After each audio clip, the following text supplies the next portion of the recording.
Alhamdulillahilladzi la ilaha illa huwa alimul ghaibi wasyahadah huwar rahmanur rahim. Asyhadu an la ilaha illallah wa asyhadu anna Muhammadan abduhu wa rasuluh. Allahumma salli wa sallim ala nabiyyina Muhammadin wa ala alihi washabbihi ajma'in. Ittaqullaha haqqa tuqatih wa la tamutunna illa wa antum muslimun. Innamal ilmu indallah wa innama ana nazirum mubin.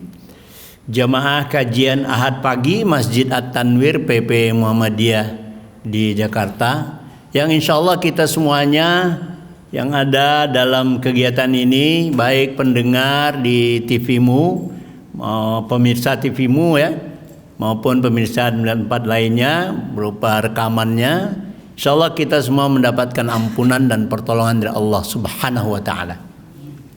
Salawat dan salam insyaallah senantiasa tercurah kepada junjungan kita Nabi besar Muhammad sallallahu alaihi wasallam beserta keluarga beliau, para sahabatnya, dan kita semua yang mau mengikuti apa yang beliau tunjukkan, beliau ajarkan.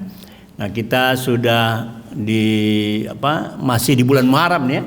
Bulan Muharram tahun 1448 Hijriah.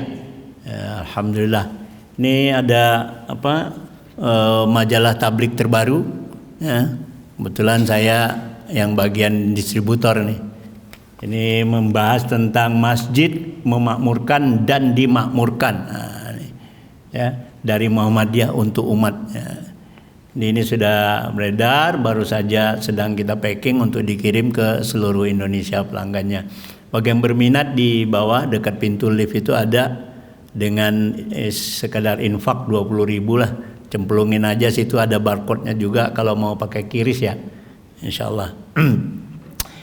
Bapak-bapak dan ibu-ibu yang insyaallah dimuliakan oleh Allah Subhanahu wa taala, tema kita pada kali ini adalah seperti yang tertulis pada flyer itu ya, cetak biru kehidupan, persiapan strategis untuk hari esok. Ini sekarang lagi zamannya Piala Dunia ya di televisi. Jadi orang sibuk ya, orang ramai membahas, menonton, menyaksikan Piala Dunia. Lupa dia Piala Akhirat. Ya, Piala Akhirat juga ada mestinya ya kan. Tapi kan Piala Akhirat nggak begitu ya. Di keasikan Piala Dunia lupa untuk Piala Akhiratnya.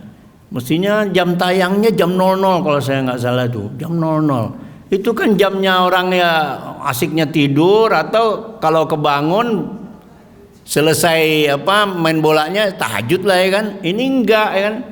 Malah ya itulah tidur wal molorna ya. Iya, tidur juga, molor juga dah.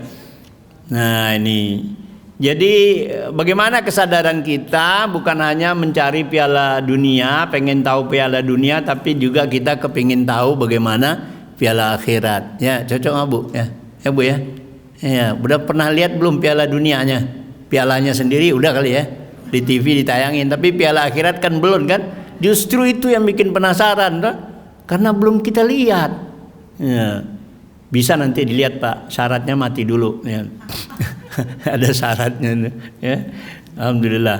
Nah ini di dalam tulisannya menavigasi kompleksitas era modern melalui integrasi ketakwaan, perencanaan dan manajemen sumber daya Islam ya, berdasarkan kerangka filosofis takwa, muhasabah dan tawakal.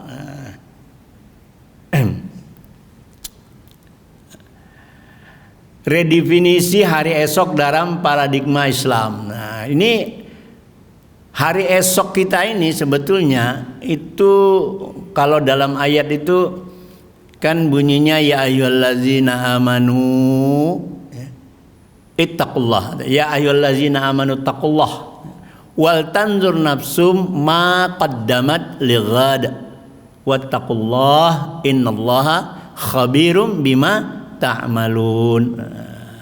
Itu ada kata ghad. Ghad itu kan esok artinya. Nah, kata esok ini punya dua makna. Esok yang dekat. Esok yang dekat itu esok dunia.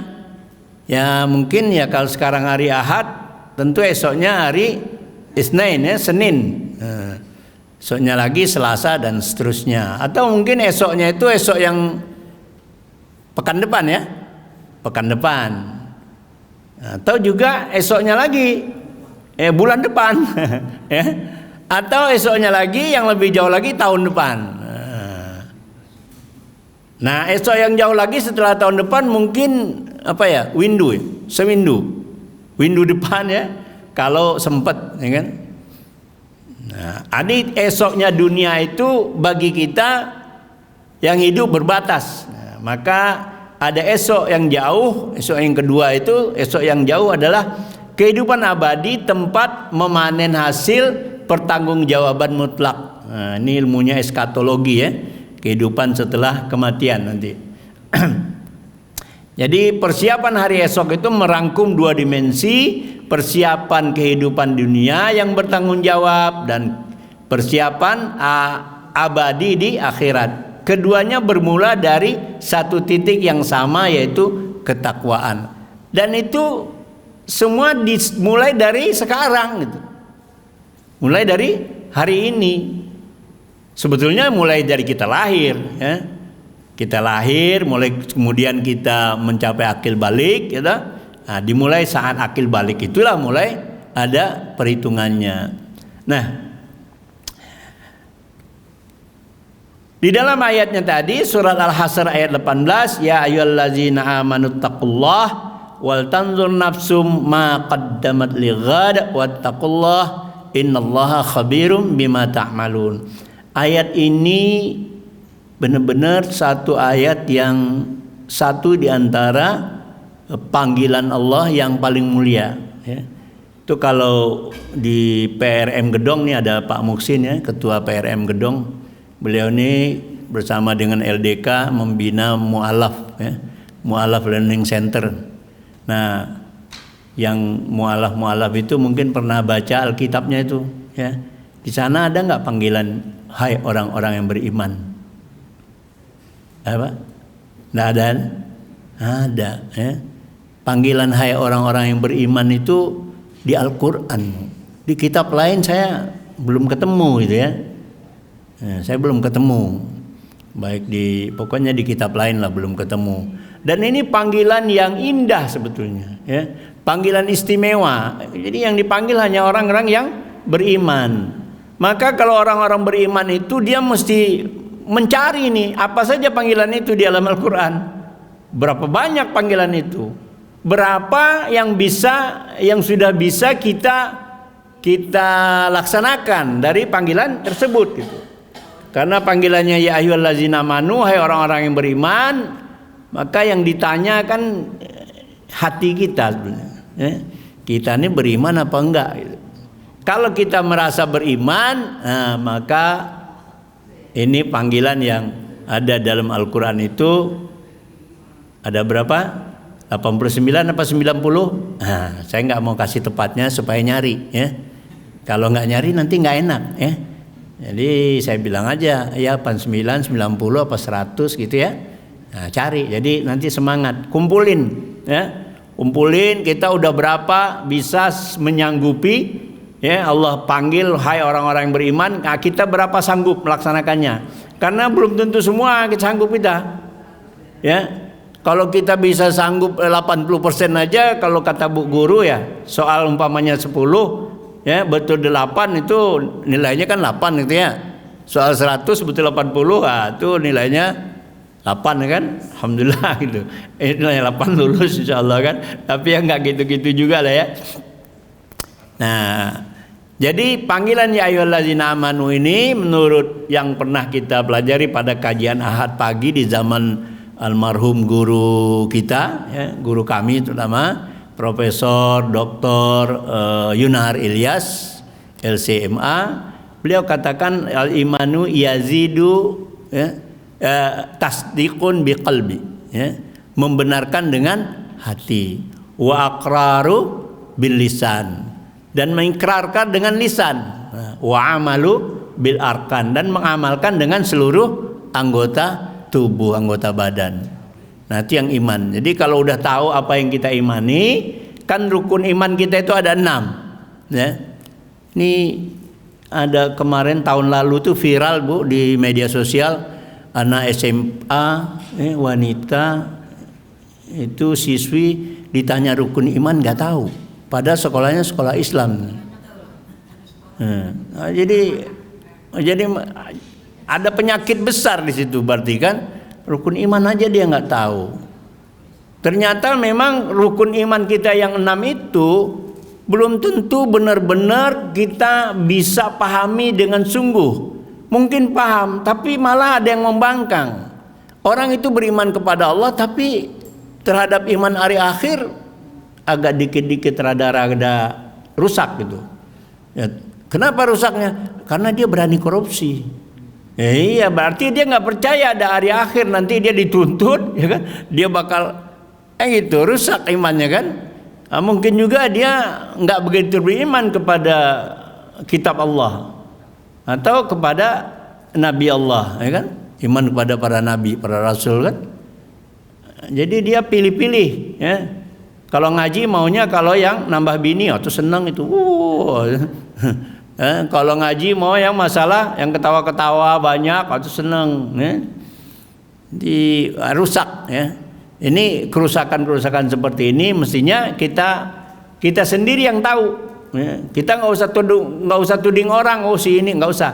Kita tanya diri sendiri saja, apakah rukun iman yang 6 itu di dalam diri kita ini sudah benar pemahamannya, sudah benar pemahamannya dan sudah benar juga aplikasinya. Ya. Karena mohon maaf ini. Anak muda sekarang itu, Ibu, kalau kenal lawan jenisnya, ya, itu umpamanya kenal si Anu, dia bintangnya apa? Bintangnya apa? Oh, dia mah Capricorn, dia Aries, saya Leo, mati dia ketemu saya. Aries kan gampang ini ya, kambing nggak masalah tuh. Kalau Leo kan singa ketemu kambing habis lah, udah mati dia katanya. Ini masih percaya dengan hal yang begitu-begitu. Dan mohon maaf itu website ramalan bintang itu ada banyak. Dan pernah saya lihat itu satu website itu satu hari dikunjungi tidak kurang dari 3.000, Pak. Banyak loh.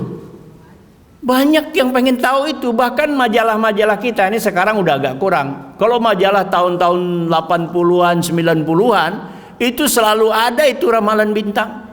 Koran bahkan ada juga. Ya, koran, majalah. Ini benar-benar sesuatu yang pembodohan gitu. Bintang itu aja sendiri dia nggak tahu nasibnya gimana. Bisa aja dia tabrakan atau apa kan. Dia nggak tahu, dia diatur itu. Nggak mungkin dia bisa ngatur nasib manusia. Nah ini yang mulai terganggu, gitu kan? Keimanannya mulai rusak. Ini terjadi kemusyrikan di sini, bahwa ada yang mengatur hidup manusia selain Allah. Bahaya, ya? Itu bahaya.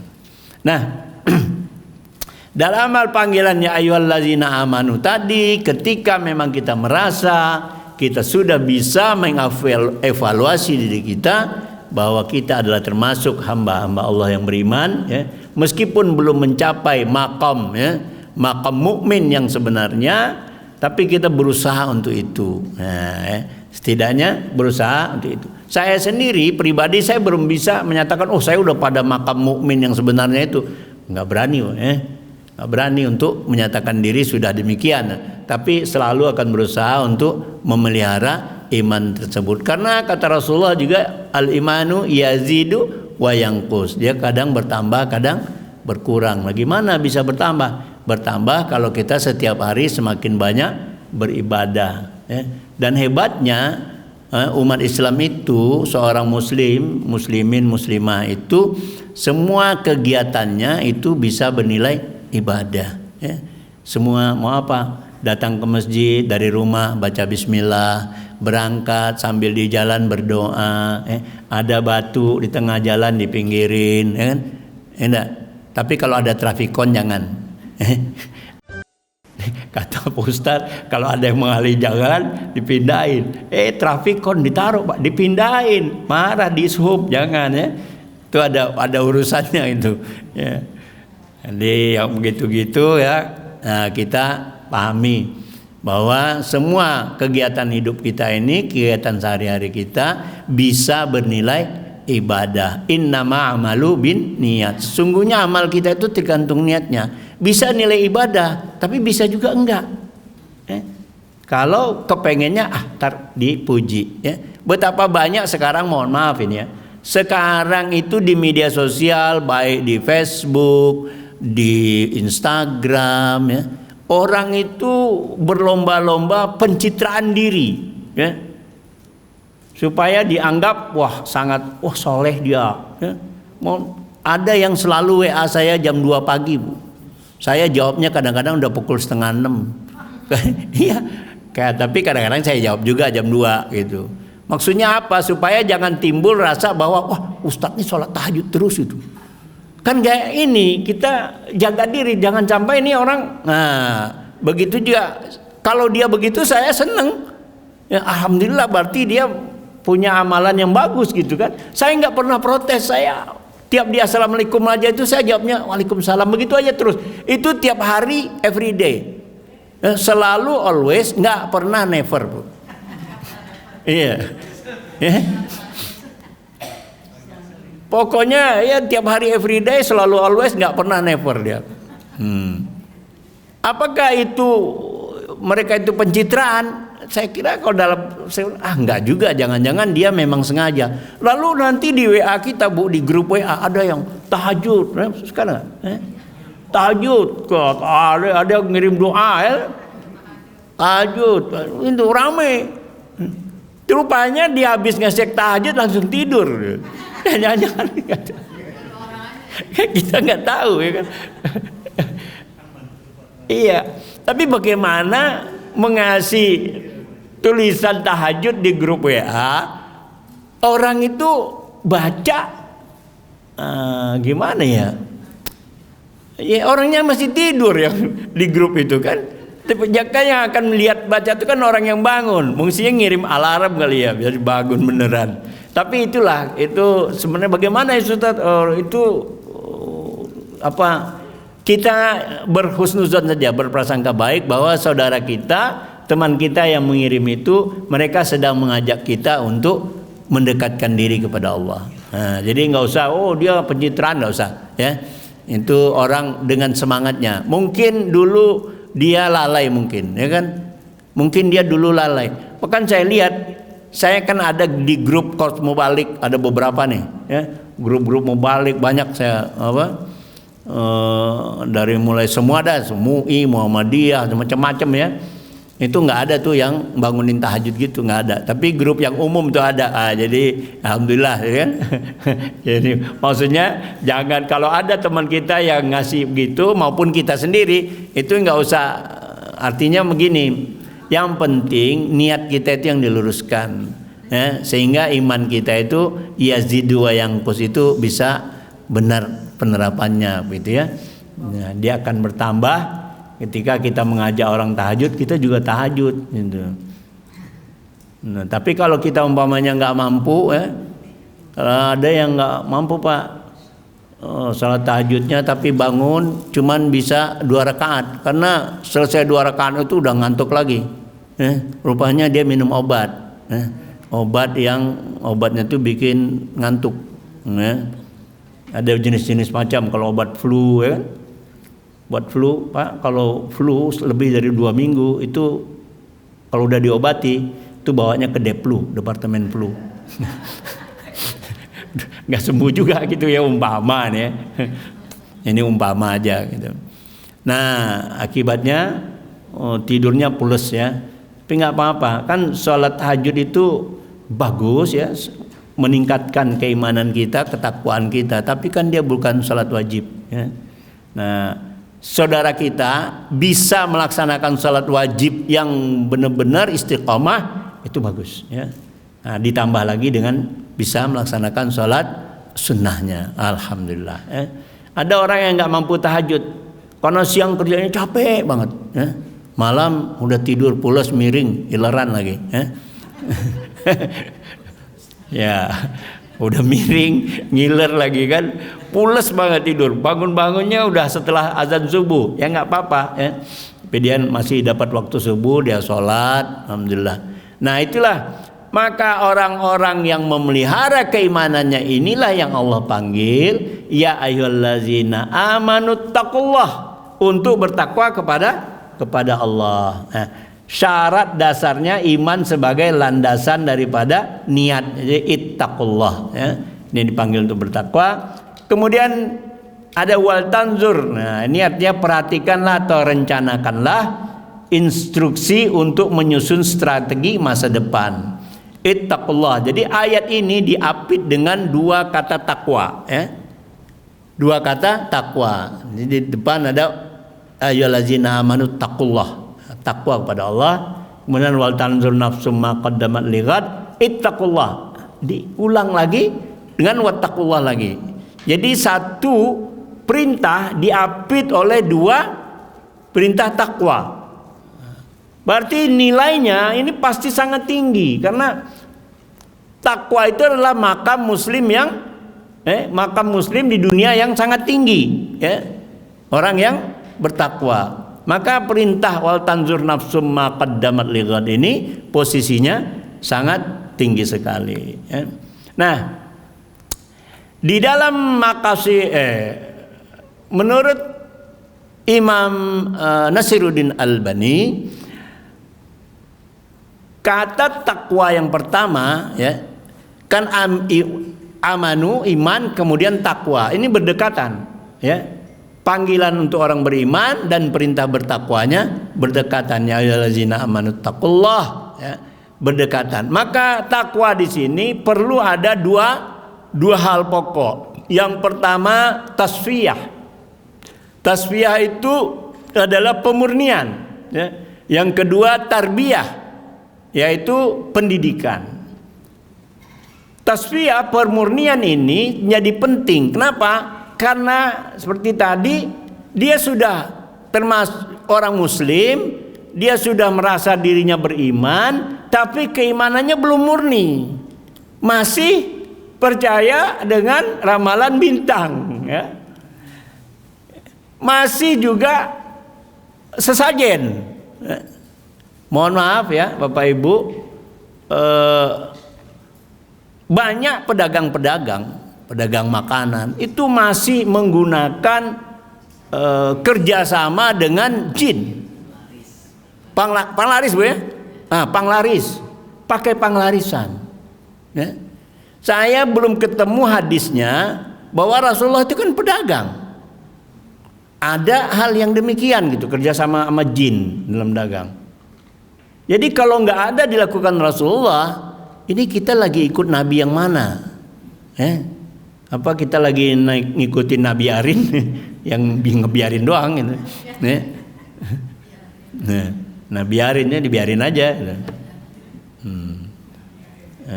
Apa kita ikut Nabi yang mana? Dan ternyata yang melaksanakan itu Pak Haji, Bu. Allah, ada juga orang yang meninggal beberapa ini, anaknya 3 di pesantren, tapi dia dagang pakai panglarisan hantu belau. Dia punya anak 3 pesantren. Kadang-kadang bingung kita. Makanya inilah dipanggil orang beriman itu untuk bertakwa.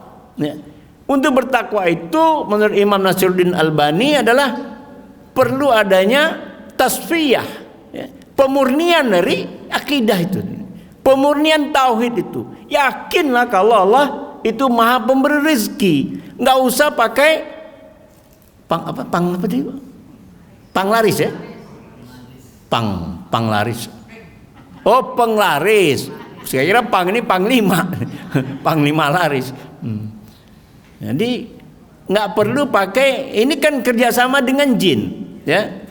Saya punya pengalaman sama istri, kami dagang nasi, Bu, jualan nasi Padang di PNJ. Dulu Poltek UI namanya. Sekarang Politeknik Negeri Jakarta. Nah, di kantin itu kita dagang. Ada satu orang anak, dia begitu masuk peringak-peringuk kiri kanan, tiba-tiba dia lurus ke warung kami. Ya, ada saya di situ, "Dek, kenapa kok celingak-celinguk kanan tapi langkahnya lurus ke sini aja?" Katanya. Enggak ke sana belum. Saya kan ini juga orangnya agak kepo juga, pengen tahu juga kenapa gitu. Dia bilang, "Aduh Pak, ya tempat Bapak inilah yang aman," katanya. "Kok aman nih?" katanya. "Iya, yang di sana itu ada monyet manggil-manggil." Astagfirullah. Monyet. Monyet. Yang terus yang di sana ada katak Pak, kodok. Kodok manggil-manggil. Iya. Ada juga yang kayak kucing. Ada yang ngeludahin Pak, makanan diludahin. Terus kesini gimana? Tempat Bapak aman, nggak ada apa-apa. Ya, bisa lihat dia. Jadi apa anaknya apa namanya? IndiHome, Indigo. Ya. Salah sebut jadi merek ini. Indigo ya, Indigo bukan merek ya, bukan ya. Itu dia bisa lihat. Nah, sekali waktu juga ada mahasiswi biasa langganan. Sekali waktu dia datang, "Pak, kemarin nggak buka ya?" Buka deh. Udah 2 hari nggak buka. Lah, kok bisa 2 hari nggak buka? Kita buka terus. Kita nggak bukanya kalau hari libur aja. Kan mahasiswa nggak ada. Ya. Hari libur aja nggak buka. Tapi kok nggak, saya lihat tutup Pak. Buka Mbak, buka. Oh ya udahlah, mesenlah. Ya biasa nasi telur. Mahasiswi maklum lah, ya kan. Nasi telur tuh udah bagus tuh, alhamdulillah. Ya. Tapi ada juga yang pesan nasi rendang ya, alhamdulillah. Ya, tapi kok dia bisa nggak lihat? Dia bilang saya tutup. Nah, jadi itu dia. Jadi menurut itu ditutup katanya. Saya nggak ngerti tutupannya apa dia pasang terpal di depan gitu kan. Inilah. Jadi ittaqullah, ya. Pemurnian tauhid. Nah, pemurnian tauhid. Saya pernah naik bus ke Sumatera, kan balik lagi ke Jakarta. Di jalan bus itu kalau ada jembatan ngelakson, tetet. Saya bilang, "Pak sopir, ini di hutan mau ngelakson siapa?" Saya ini kan di hutan. Yang diklakson siapa? Nggak ada yang menyeberang, binatang kagak ada. Hari gelap ya kan, cuman kita doang mobil itu yang jalan tuh. Nggak ada lain-lainnya. Kiri kanan hutan lebat, ada jembatan, dia ngelakson, tit. Mengelakson siapa? Ini Pak, permisi, pamit. Ya Allah, pamit ke siapa? Apa jangan-jangan di bawah jembatan ada yang lagi nongkrong gitu kan? Pamit numpang lewat. Numpang lewat. Itu ada penguasa, dianggap ada penguasa di sana. Jadi yang maha kuasa itu bukan lagi Allah itu. Karena dia kan sudah berangkat sudah dengan berdoa. Baca doa mau berangkat. Ya kan? Udah baca doa sudah. Tapi ternyata pemurniannya itu yang perlu ditambah ya. Hal-hal yang sifatnya agak tahayul itu masih ada, dan ini sudah dilakukan Muhammadiyah sejak 1912. Kiai Badala telah memberantas yang namanya TBC itu, tahayul, bid'ah dan khurafat. Nah, ini kan tahayul itu ya. Ibu-ibu kalau lagi hamil bawa gunting ya. Ya kan saya Pak sekretaris Pak, bakal apaan gunting? Ya kalau yang itu tukang jahit bener gitu. Ya, ibu itu tailor kerjaannya tukang jahit, ya bisa. Kasih. Ya itu sebenarnya pertanyaannya logis ya. Tapi kadang orang nggak ngeh dengan begitu. Guntingnya untuk apa? Tapi ya nggak ngerti juga lah. Ya, mesti ada bawa gunting gitu. Ini hal-hal yang ada sedikit mistisnya mungkin ya. Wallahu a'lam bishawab. Nah, kita memurnikan tauhid kita ya. jemaah yang insyaallah kita semua mendapatkan ampunan dan pertolongan dari Allah Subhanahu wa taala. Maka di sini ada ittaqullah tadi adalah bahwasanya ada tasfiyah, pemurnian dari tauhid, dan kemudian ada tarbiyah, ya, pendidikan. Nah, untuk tahu bahwa orang hamil gak perlu bawa-bawa gunting kemana-mana, itu kan perlu pendidikan. Kenapa? Kita dari dulu udah begitu, Pak. Ini orang tua dulu bilang gitu, jangan duduk di bantal, nanti bisulan, iya. Kalau sulan, Bu, di Pekanbaru, saya pernah besar di Pekanbaru. Sulan itu nama orang gila di Pekanbaru. Jadi bisulan itu bibinya sulan, bibinya orang gila. Jadi kalau bisulan bisul yang dimaksud itu tadi kan sebenarnya nggak nyambung. Justru di zaman modern ini, saya beberapa kali bertamu ke rumah teman, ke rumah saudara gitu, di meja bangku kursinya itu empuk tapi ada bantal, Bu. Ya. Malah kok didudukin, ini malah pengen bisulan apa gitu kan. Nih apa pengen nyuruh bisulan gitu. Ternyata orang yang sudah modern itu nggak lagi punya paham bahwa duduk di bantal bakal bisulan gitu. Ini hal-hal yang ya itulah TBC tadi ya. Nah, dalam hal pendidikan untuk takwa ini selalu ya. Bahkan alhamdulillah umat muslim ini setiap Jumat itu adalah wasiat takwa, pendidikan untuk takwa. Jadi kalau khotibnya bicara terlalu banyak politik, nggak ada wasiat takwanya, itu ya meneman itu ya. Saya mau bilang gugur ya, kok gimana gitu ya. Tapi ya nggak begitu tuntunannya kan, mesti ada wasiat takwanya. Maka setiap sekali sepekan kita harus mencas iman kita untuk menjadi hamba Allah yang muttaqin, yang bertakwa itu tadi. Maka ini menjadi penting, Allah dekatkan iman dengan takwa. Ya. Ittaqullah. Jadi ada tasfiyah, pemurnian, dan ada tarbiyah, pendidikan. Kemudian wal tanzur.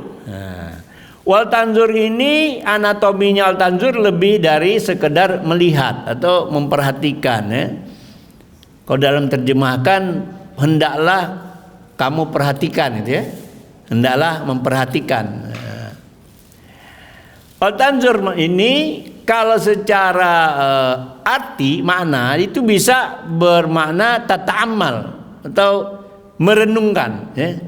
Merenungi. Ya, jadi kita renungkan apa yang akan kita siapkan buat hari esok kita. Ya. Esok tadi kan esok yang dekat dan esok yang jauh. Kemudian juga tafakkur, jadi memikirkan. Ya.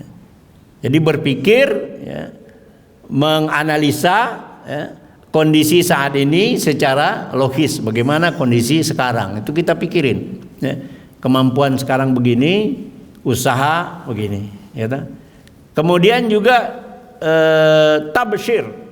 Tabsyir itu melihat dengan sadar, ya.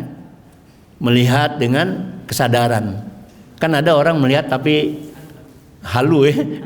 Halusinasi. Dia ngelihat tapi melongo ya. Banyak, Bu, kalau lagi naik bus, naik Transjakarta atau naik kereta, itu orang mandang, Bu. Kayaknya dia ngelihat kita padahal enggak. Ya. Ya, dia ngelihatnya ke sana tapi pikirannya entah kemana-mana. Itu bukan hanya di kereta, bukan hanya di bus, Bu, ataupun di angkutan. Ternyata di pengajian ada juga, Bu, yang gitu. Ya, bahkan dia nggak ngelihat ustadznya, gitu. Dia malah sibuk ngobrol berdua. Ini pandangannya tuh nggak sadar kalau dia lagi mana, dia lagi ngapain sebetulnya. Itu nggak tafsir itu. Jadi dia nggak melihat dengan kesadarannya itu. Di sini alhamdulillah nggak ada ya. Tempat lain itu saya. Kadang-kadang kan saya ngisi tempat lain juga, Bu. Jadi tempat lain adanya itu. Di sini alhamdulillah semuanya fokus ya. Meski kan kadang-kadang ada juga yang fokus dengan HP-nya gitu. Ada juga ya. Nah. Dan kemudian juga ta'tabir itu mengambil pelajaran ya, dari masa lalu ya, untuk masa depan. Ya, mengambil pelajaran, belajar dari kegagalan masa lalu dan sejarah. Mungkin orang tua kita dulu pernah gini, atau mungkin kita pernah mengalami hal yang bagaimana ya. Ya.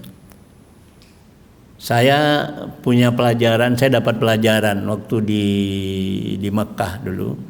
Teman saya ini sakit gigi, Bu. Teman saya sakit gigi. Terus saya bilang, ada 3 macam itu orang nggak boleh ditegur sembarangan. Pertama, orang kalah judi. Kalau ditegur sembarangan bisa marah gitu. Kedua, orang kematian bini. Orang lagi kematian istri jangan tegur sembarangan, jangan diledekin, apalagi janganlah. Yang ketiga, orang sakit gigi. Itu nggak boleh dulu. Iya, rupanya Bu, itu bagi dia sesuatu lah gitu ya. 5 menit nggak sampai saya langsung sakit gigi. 5 menit aja selesainya. Saya langsung sakit gigi. Teman yang sakit gigi itu, Allah ya Ram, dia udah meninggal dunia. Dia langsung pergi ke pasar di belakang maktab itu, belakang hotel kita tuh ada pasar. Dia beli cengkeh, direbus Bu. Saya suruh kumur-kumur air cengkeh dan alhamdulillah sembuh. Jadi pelajarannya saya sebetulnya apa ya, bercanda tapi nggak ngeledek sebenarnya, nggak tahu ya, pengen aja ngomong gitu. Tapi kok ketulaan istilahnya. Jadi, nah itu jadi pelajaran. Oh jadi nggak bisa kita kalau ada orang sakit atau orang, kita jangan bergurau dah gitu ya. Kan itu bergurau maksud saya kan, canda. Jangan, orang dia lagi sakit, lagi sakit gigi kan. Waduh, itu ke kanan salah, ke kiri salah ya kan. Mau nganga salah, mingkem juga salah namanya sakit gigi. Saya pernah sakit gigi itu sampai guling-guling saking ya. Pertama sakit gigi dulu. Astagfirullah ya. Nah, jadi pelajaran itu ya. Itu yang namanya tabir ya. Nah, kemudian juga tuhasib ya. Tuhasib ini mengevaluasi ya. Hisab, evaluasi, dinilai ya, dihisab oleh kita sendiri. Selama ini apa sih yang sudah saya buat gitu. Nah, ini pergantian tahun hendaknya kita menghisab diri, tahun lalu tuh bagaimana saya, dan rencana tahun depan ini bagaimana. Nah, ya. Nah, kesungguhan wal tanzur ya, adalah instruksi aktif untuk mendesain panduan arah atau guideline agar kehidupan tidak berjalan tanpa rencana. Ya. Masa kan yakin nih ibu-ibu semua, bapak-bapak, ada nggak yang rencana nggak pengen masuk surga nih? Ini umpama nih. Saya tanya aja nih, ada nggak? Ibu semua, yang nggak pengen masuk surga tolong tunjuk tangan. Pengen ya? Semua pengen masuk surga? Pengen ya? Surga yang mana? Firdaus. Berarti ada amalan-amalan yang mesti bisa menyampaikan kita ke surga Firdaus ya. Ya, surga Firdaus itu surga tingkatan nomor 6 itu ya. Yang paling tinggi itu Aden nomor 1 pertama itu Firdaus itu nomor 2, yang paling tingginya Aden. Nah, surga yang mana? Jangan sampai salah Bu ya kan? Karena yang paling bawah itu Dar As-Salam ya, kampung keselamatan. Nah itu Dar Al-Salam itu, disitulah adanya Dar Al-Jinnan, berkumpul semua jin, banyak jin di situ, seluruh umat Nabi Adam ya, yang amalannya pas-pasan. Yang nggak punya rencana mungkin tempatnya di surga paling bawah, tapi itu masih lebih mending daripada di neraka nih, mohon maaf aja. Ya, dan alhamdulillah ibu-ibu yang aktif di Aisyah, Muhammadiyah ya, bapak-bapak, Muhammadiyah ini mengantarkan anggotanya, ya, aktivisnya Muhammadiyah sampai ke depan pintu surga. Ke depan pintu surga, sampai ke depan Bu, tiket masuk belum dikasih. Tiket masuk kan udah depan pintu surga. Nah kan ngantri sampai depan, masuknya gimana? Nah masuknya itu diserahkan kepada diri masing-masing Bu. Iya, meskipun dia di Muhammadiyah, kalau pikirannya cuma politik nyari duit doang, mana? Habis gitu udah dapat jabatan nggak mau bantu lagi. Iya, nggak kenal lagi habis gitu kan.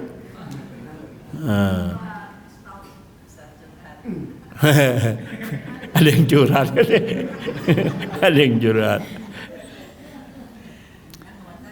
Jadi sampai di depan pintu. Nah, kita mesti punya target untuk masuk surga. Surga yang mana?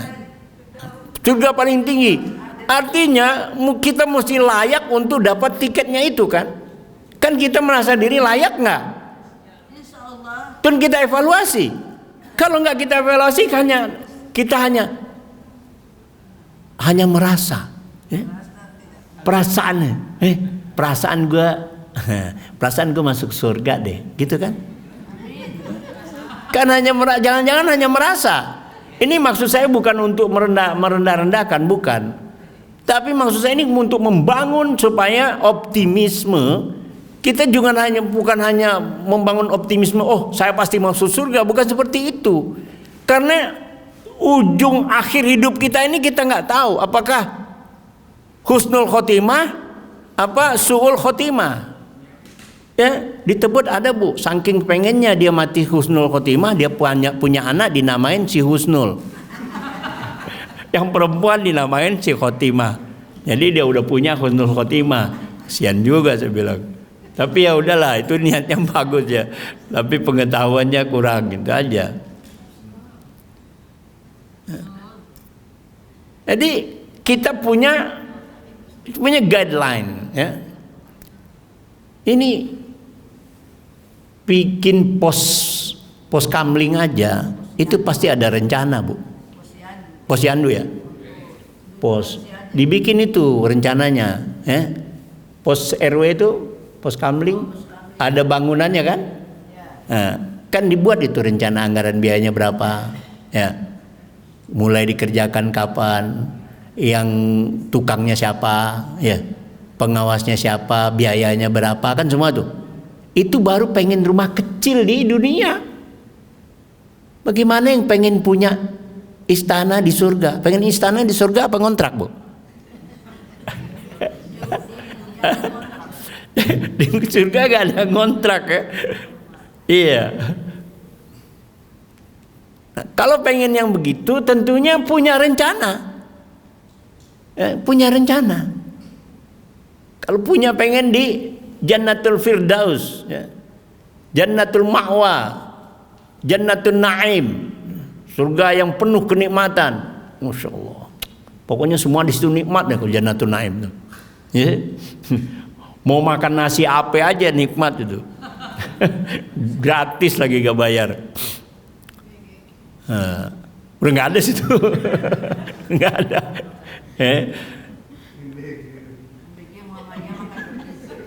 Ya, artinya surga yang kita pinginkan itu sekarang kan di benak ibu-ibu tuh udah mulai bayang itu. Saya sebut tadi Jannatul Naim, Jannatul Firdaus, Jannatul Aden, jannat itu semua mulai ada. Wah, kepengennya yang mana itu toh, ya kan? Tertinggi Aden, paling tinggi. Cuman kalau tinggi anginnya kencang nggak biasa bu? Enggak ya? Enggak juga ya. Itu di dunia tinggi anginnya kencang. Kalau di sana mah anginnya, insya Allah anginnya nikmat semua itu. Ya. Nah, di sana nggak ada yang kerokan bu, nggak ada yang kerokan, nggak ada anginnya bagaimana juga suhunya kita nggak bakal kerokan ya. BPJS nggak ada di surga ya. Nah, rumah sakit apalagi nggak ada. Iya, WC nggak ada, toilet nggak ada, pipis juga nggak ada bu.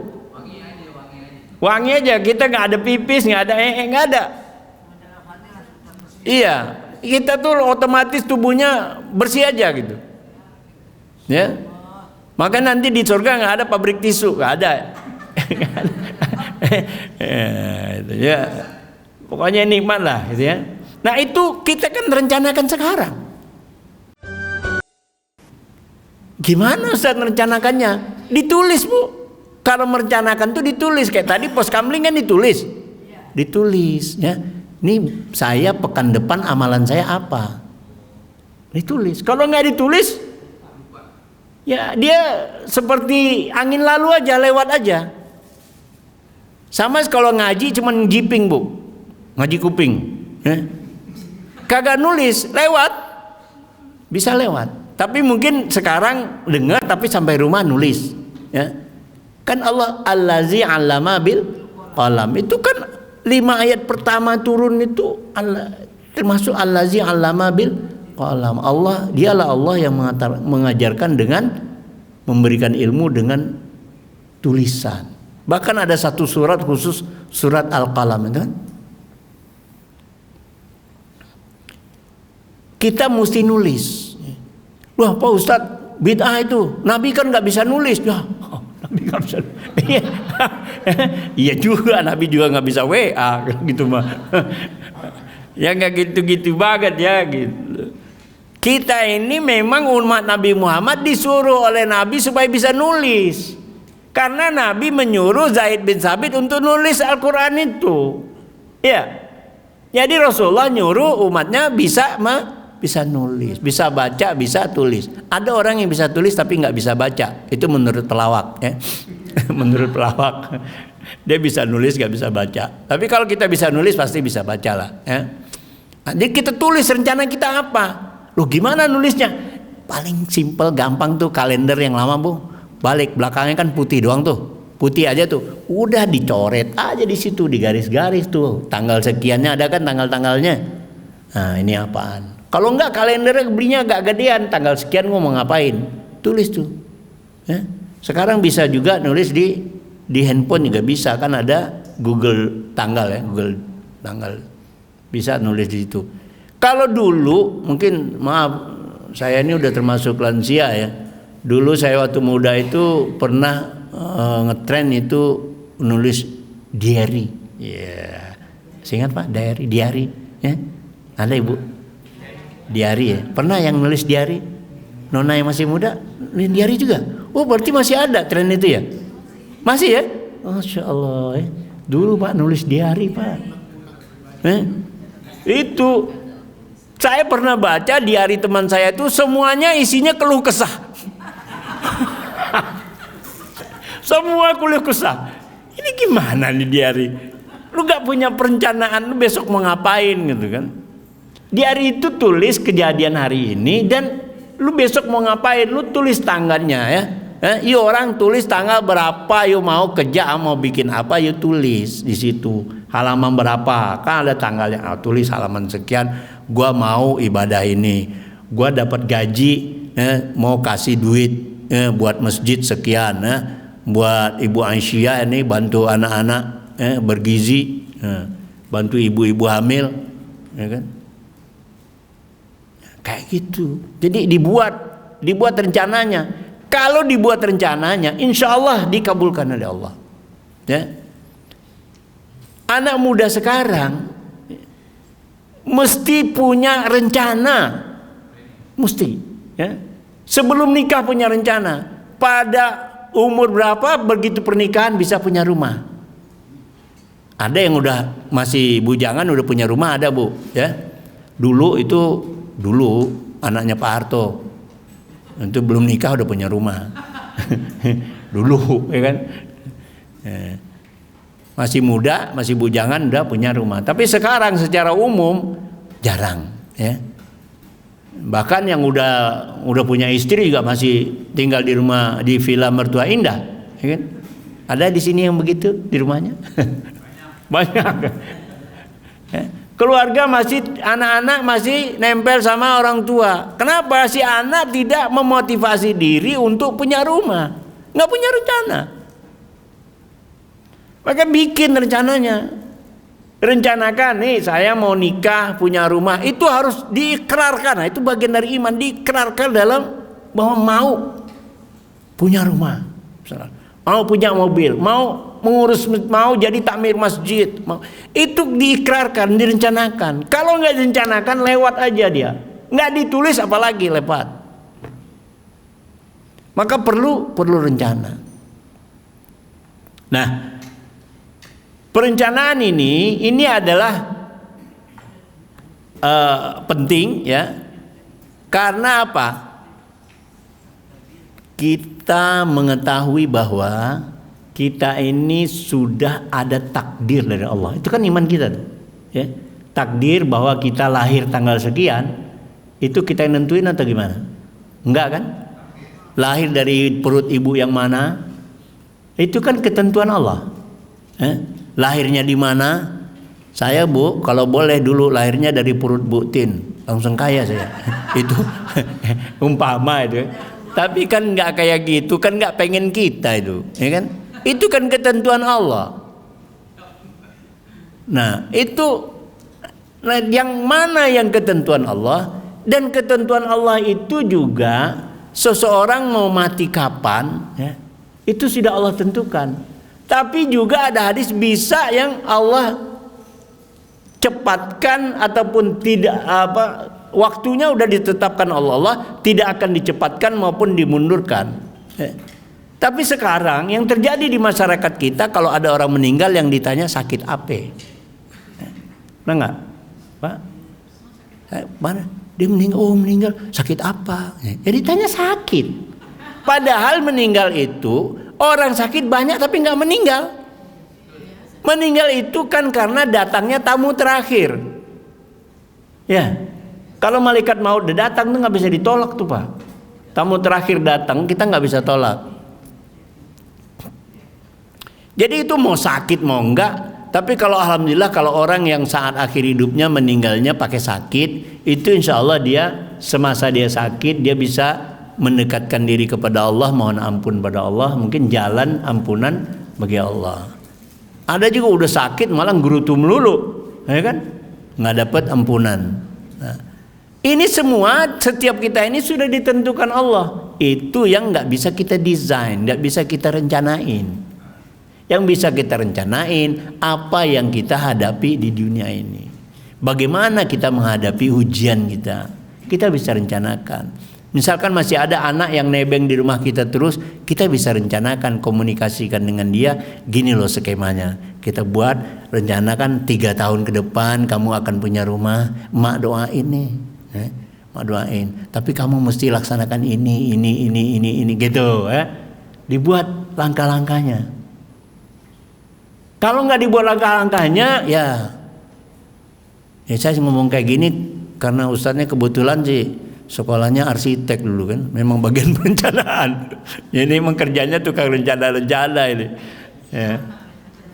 Ya, jadi alhamdulillah begitu. Nah, kita buat perencanaannya. Jadi ada skala perencanaan itu ada tanggung jawabnya bahwa dampak kepemimpinan ya profesional kita juga kita merencanakan bukan hanya untuk diri kita, tetapi untuk keluarga kita, juga kita rencanakan harian, tahunan pribadi kita, persiapan alam kubur kita gimana, ya. Saya yakin Bapak punya kakek, benar ya? Pak Musin punya kakek, punya kakek Pak. Kakeknya punya kakek lagi nggak?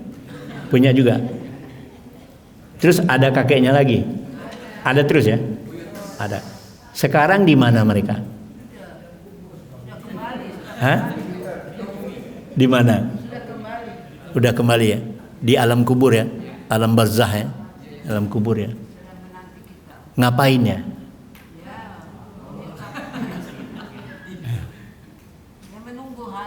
Menunggu. Enak gak Bu menunggu? Hah?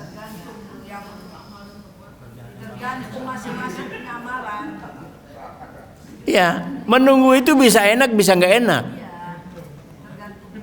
Iya, ada yang menunggu jodoh, udah umur 40 belum dapat jodoh, lama menunggu, risau hati, tidur miring kanan, miring kiri. Kan? Ada yang menunggu bus nggak datang, menunggu pesawat lama, menunggu itu paling nggak enak.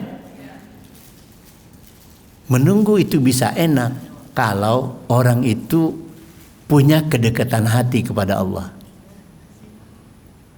Dia menunggu, sambil menunggu dia murajaah. Dia ada kegiatan terus. Ya, dia duduk aja, tapi dia ngaji Pak. Saya ketemu orang di kereta, nyender Pak baca Quran ini, udah ngantuk-ngantuk. Bahkan dia nunggu sampai aja tuh.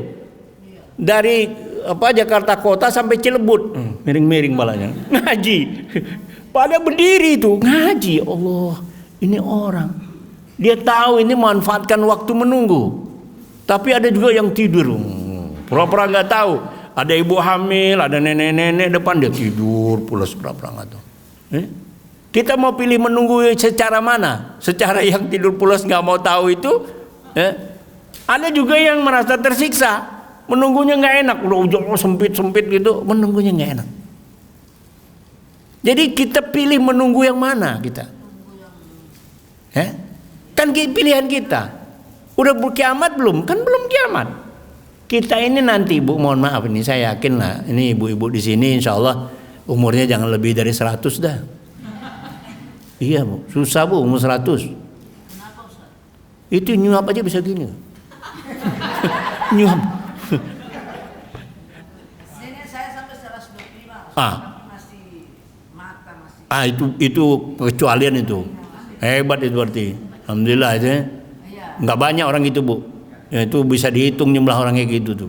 Ini kan umur 90 aja udah jalan juga udah payah, Bu.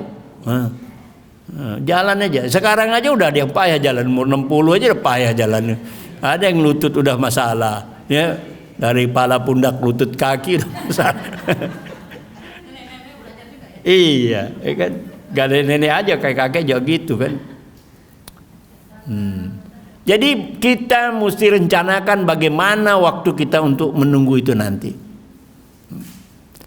Saya guru saya itu Fatimah binti Karim Amrullah. Itu nenek saya. Ketika saya sekolahan saya itu di depan Tamrin City. Ya, sekolah SD saya itu depan Tamrin City. Mungkin kalau ibu sering belanja ke Tamrin City, di depannya lihat tuh di lobi depan tuh. Itu ada sekolah warna ya, coklat ya. Itu sekolah SD saya dulu tuh. SD Spor Lama dulu namanya. SD Spor Lama Pagi, Bon Kacang. Itu saya kalau pagi tradisi di rumah habis sholat subuh mengaji, belajar baca Quran. Saya kelas 4 SD waktu itu, saya datang ke sekolah jam 6 saya udah sampai sekolah. Tapi waktu saya ngaji itu, Bu, kalau salah saya baca, misalkan wadduha walaili idza saja. Saya baca walaili idza saji. Salah baca gitu. Oleh nenek saya itu enggak dibetulkan, enggak dicubit. Cubit, Bu. Baca lagi, sekali lagi masih salah dicubit. Sampai 3 kali baca. Jadi 3 kali cubit. Akhirnya paha saya ini biru-biru. Paha saya ini biru-biru. Nah, saya kelas 4 SD pergi sekolah sama teman saya di sekolah dibully, Bu. Kamu ini anak nakal ya, kata. Gimana, Bu? Sedih nggak hati? Sedih hati. Ya? Itu beliau itu yang ngajarin Buya Hamka ngaji juga beliau itu, Bu. Karena Buya Hamka ini kan sama ibu sama bapaknya kan divorce ya, cerai kan. Ibunya pergi ke Delhi, makanya ada buku Merantau ke Delhi. Jadi dia tinggal yang ngajar sama kakaknya. Kakaknya ini Fatimah binti Karim Amrullah itu sama bintinya tuh.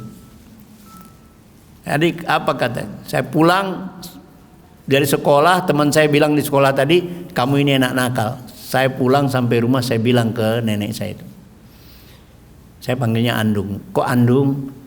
Kenapa begini betul ngajarin saya ngaji? Ya.